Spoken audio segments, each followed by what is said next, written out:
वंदे मातरम दिवस स्पेशल में आज बात कारगिल विजय दिवस की। आज कारगिल विजय दिवस के 21 साल पूरे हुए हैं। तो सबसे पहले कारगिल में शहीद हुए वीर जवानों को दिल से नमन और वंदन। आज ही के दिन यानी 26 जुलाई 1999 को भारत के वीर योद्धाओं ने पाकिस्तान के सैनिकों को हराया था और 21 साल के इस दौरान के में भी ऐसा कई बार हुआ है कि भारत और पाकिस्तान के बीच तनाव बढ़ा है, दोनों देशों के बीच विवाद बढ़ा है। और वहीं हाल ही में चीन के साथ भी भारत के रिश्ते तनावपूर्ण रहे हैं। हाल ही में एक हिंसक झड़प में गलवान घाटी में भारत के जवान शहीद हुए हैं तो चीन के सैनिक भी मारे गए हैं। ऐसे में भारत और पाकिस्तान के बीच लगातार तनाव बढ़ा तो वहीं चीन के साथ भी भारत का तनाव लगातार बढ़ रहा है। तो विजय दिवस के इस अवसर पर आज हम आपको इस प्रोग्राम में बताएंगे कि भारत और पाकिस्तान की सैन्य स्थिति कितनी मजबूत है, कौन किस पर भारी पड़ रहा है और साथ ही चीन के सैन्य ताकत का भी विश्लेषण करेंगे। इसके अलावा हमारे देश में शहादत के नाम पर जो सियासत होती है उस पर भी बात होगी। तो आइए शुरू करते हैं दिवस स्पेशल। 21 साल पहले आज के ही दिन कारगिल के युद्ध में हमारी सेना ने भारत की जीत का झंडा फहराया था। कारगिल का युद्ध जिन परिस्थितियों में हुआ था वो भारत कभी नहीं भूल सकता। पाकिस्तान ने बड़े बड़े मंसूबे पालकर भारत की भूमि हथियाने और अपने यहाँ चल रहे आंतरिक कलह से ध्यान भटकाने को लेकर दुस्साहस किया था। भारत तक पाकिस्तान से अच्छे संबंधों के लिए प्रयासरत था, लेकिन कहा जाता है ना, बैरू अकारन सब काहू सौ, जो कर हित अनहित ताहू सौ। यानी दुष्ट का स्वभाव ही होता है हर किसी से बिना वजह दुश्मनी करना। 26 जुलाई 1999, जगह कारगिल जम्मू कश्मीर, समय 60 दिन। लगभग 2 महीने तक चले युद्ध में भारतीय सैनिकों ने 18,000 फुट की ऊंचाई पर कठिन परिस्थितियों में भारतीय जवानों ने यह युद्ध लड़ा। इस दिन भारतीय सेना ने कारगिल सेक्टर को पाकिस्तानी घुसपैठियों से मुक्त कराया। इस दौरान टाइगर हिल पर विजय एक महत्वपूर्ण उपलब्धि थी। ऑपरेशन विजय भारतीय सैनिकों के अदम्य शौर्य, साहस और बलिदान की वीर गाथा है। रक्षा मंत्री ने आज दिल्ली के वॉर मेमोरियल में वीर शहीदों को नमन किया और कहा, भारत एक शांति प्रिय देश है। हमारी पहले आक्रमण नहीं करने की नीति रही है, लेकिन यदि कोई हमारे देश की एकता, अखंडता और संप्रभुता पर हमला करेगा तो देश उसका करारा जवाब देगा। विजय दिवस के इस अवसर पर प्रधानमंत्री श्री नरेंद्र मोदी ने भी ये कहा है कि वीर जवानों को उनके साहस, संकल्प और पराक्रम के लिए हमेशा याद रखा जाएगा और उनकी शहादत को हमेशा सम्मान देते हुए ये देश उनको नमन करेगा। पाकिस्तान जैसे पड़ोसियों से निपटने के लिए भारत ने पिछले 20 साल में अपने डिफेंस बजट में लगभग 5 गुना से ज्यादा की बढ़ोतरी की है।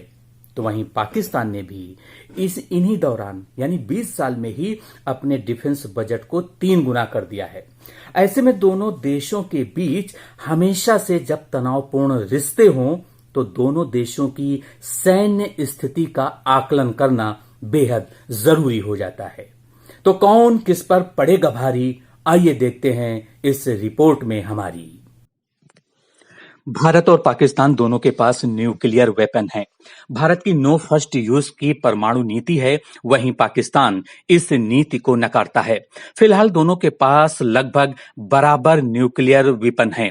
Stockholm International Peace Research Institute के मुताबिक इस समय भारत के पास लगभग 150 तो पाकिस्तान के पास 160 न्यूक्लियर वेपन हैं।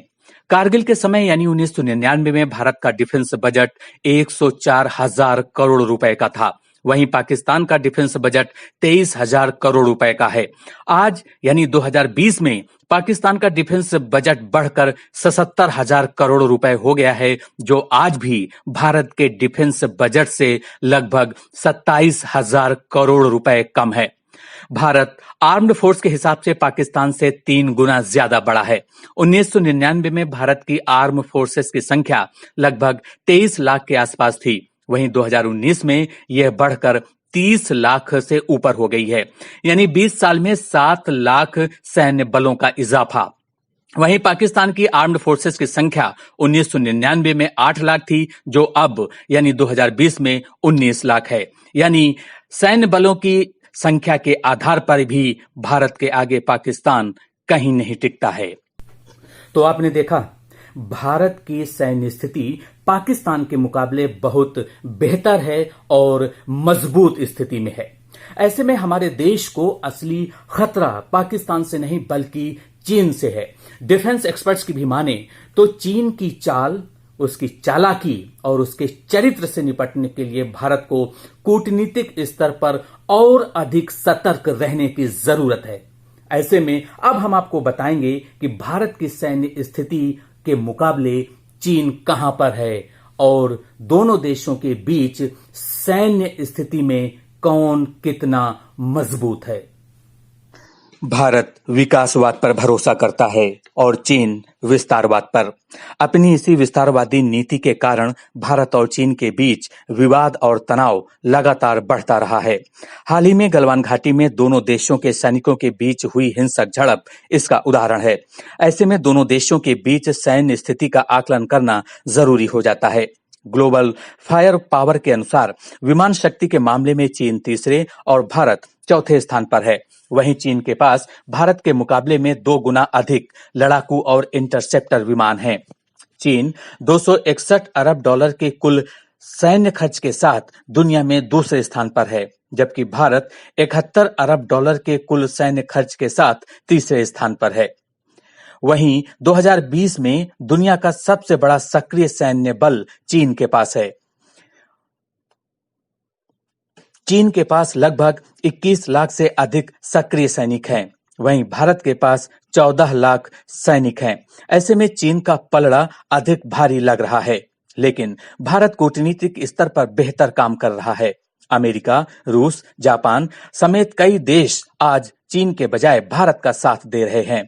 चीन की चालाकी, उसकी विस्तारवादी नीति और कोरोना के कारण विश्व के कई बड़े देश चीन से नाराज हैं।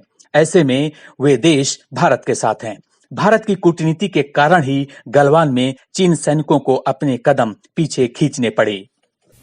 भले ही चीन की सैन्य शक्ति हमारे देश से बेहतर हो, लेकिन चीन ये जानता है कि भारत विकास के रास्ते पर लगातार आगे बढ़ रहा है। ये 1962 का भारत नहीं है, 2020 का भारत है और यदि इसे छेड़ोगे तो ये छोड़ेगा नहीं। इसके बाद हमारे देश में जिस तरह से शहादत के नाम पर सियासत होती है, या यूं कहें शहादत पर सियासत होती है, सैनिकों पर सवाल उठाए जाते हैं, यह सही नहीं है। इससे दुश्मन देश पाकिस्तान और चीन का मनोबल बढ़ता है। इसलिए शहादत पर, सैनिकों पर, हमारे देश के नाम पर राजनीतिक दलों को दल हित से ऊपर उठकर देश हित के बारे में सोचना चाहिए। देश के लिए, देश की एकता, अखंडता और संप्रभुता के लिए सत्ता पक्ष और विपक्ष के नेताओं को एकजुट और एक सुर में अपनी बात रखनी चाहिए, और यह तभी संभव है जब हमारे देश के नेता सरहद पर सुरक्षा के नाम पर सियासत नहीं करेंगे।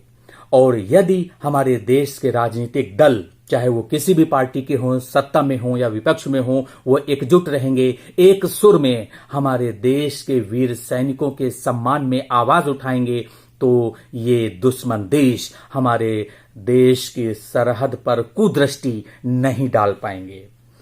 इसलिए हमारे देश के सरहद के लिए, सुरक्षा के लिए हमें अपने सैनिकों का सम्मान करना होगा, शहादत का सम्मान करना होगा, उनको नमन करना होगा, वंदन करना होगा, और देश के सभी नागरिकों के साथ साथ हमारे देश के नेताओं को भी ये समझना होगा। तो आज के प्रोग्राम में बस इतना ही। आपको हमारा ये कार्यक्रम कैसा लगा, आप अपना फीडबैक इस कमेंट बॉक्स पे जरूर दें, साथ ही चैनल को लाइक और सब्सक्राइब भी करें। इसके अलावा आखिर में हमारी यंग तरंग की पूरी टीम विजय दिवस के इस अवसर पर शहीद हुए वीर योद्धाओं को नमन करती है, उनका वंदन करती है। जय हिंद।